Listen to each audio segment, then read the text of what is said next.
All right, Matthew 25.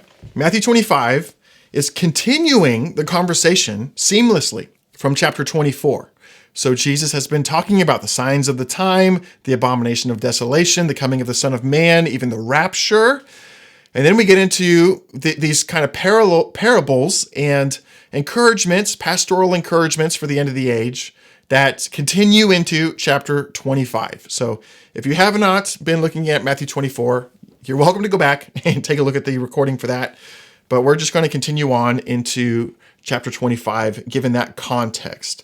Now here, in verses 1 through 13, Jesus shares this parable of the 10 virgins, which again is another analogy about remaining watchful and ready for his return. Very similar to what has been shared here about a servant who is given charge of his master's estate, and you have the wise servant who is watchful, and you have the careless or wicked servant who is not watchful, who perceives delayed accountability as no accountability. Who knows if he's even ever coming back? And so you get this slothful, wicked, careless servant who is punished when the master does indeed return, even though it appears that he might be delayed. Again, that's a major problem that Malachi talked about in Malachi chapter 3. If you want to go back to something we looked at recently as we just finished the Old Testament, he's the last Old Testament prophet chronologically. And so to have Malachi 3, where they're complaining about delayed accountability, or Isaiah 59, another great example of delayed accountability. So people fall into lawlessness, or at least as it would pertain to the law of the Lord and loyalty to his covenant. And again, they get caught by surprise when all of these things take place. But the watchful servants, or the prepared virgins, are ready. They're not caught by surprise. Even if they are, they're prepared. You have 10 virgins, all started with lamps, presumably containing oil. But 5 virgins thought ahead to bring additional oil to ensure that their lamps would not fade. Bringing that additional oil is a demonstration of their long-term commitment. This is something real to them. They really are going for this to the end. But the foolish virgins just didn't bring any extra oil. It says took no oil with them. So it seems like the kind of thing where they expect this to be over and done with quickly, and there's little resolve in their heart to really persevere and make it to the end with their lamps prepared. Of course, the bridegroom is delayed. As the bridegroom was announced, the weak commitment of the foolish virgins was made evident by their lack of oil. Their oil had run out during the delay. The 5 careless virgins ran out to get oil, but by the time they came back, they were denied access to the marriage feast.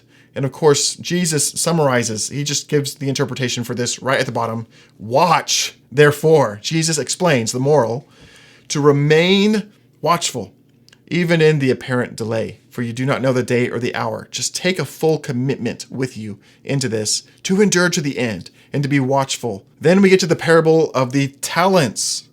From 14 to verse 30, Jesus shares another parable concerning eternal rewards in the Messianic age. 3 servants receive an allotment of resources.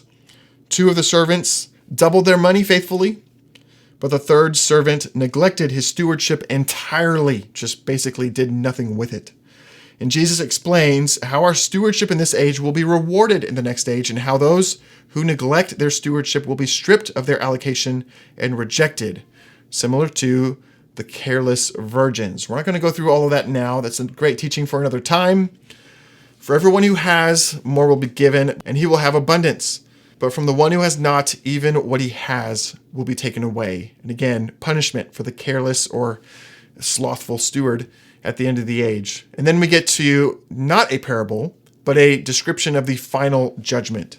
Starting in verse 31, Jesus says, when the Son of Man comes in his glory and all his angels with him, he will sit on his glorious throne. Before him, he will gather all the nations and will separate one from another, the sheep and the goats. Jesus explains what's going to happen when he returns and how he's going to evaluate humanity. After his return, he will evaluate the mortal survivals of the tribulation for their treatment of Jewish refugees and captives during the Antichrist aggression.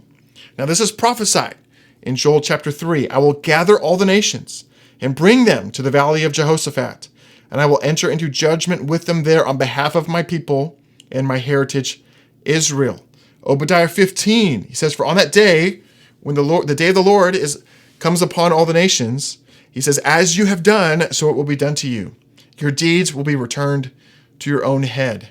In Ezekiel 35, even specifically about the punishment side of this, he says, because you cherished perpetual enmity and gave over the people of Israel to the power of the sword at the time of their final punishment in the final tribulation, therefore, as I live, declares the Lord, I will prepare for you blood. Blood will pursue you. And there's, again, punishment, Ezekiel 35.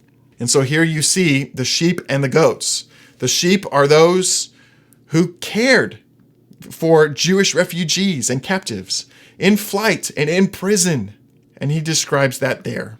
And then, of course, you have the goats who did not care, who maybe, in fact, those who participated with the Antichrist or were ambivalent to the plight of the Jews at the end of the age, again, will be punished in this way. Then he will answer them saying, truly I say to you, as you did not do to the least of these, you did not do to me. And you will go away to eternal punishment, but the righteous to eternal life. And again, that's very plainly found in Joel 2 and 3, and really what will be the ultimate example of what's being described here in Matthew 25.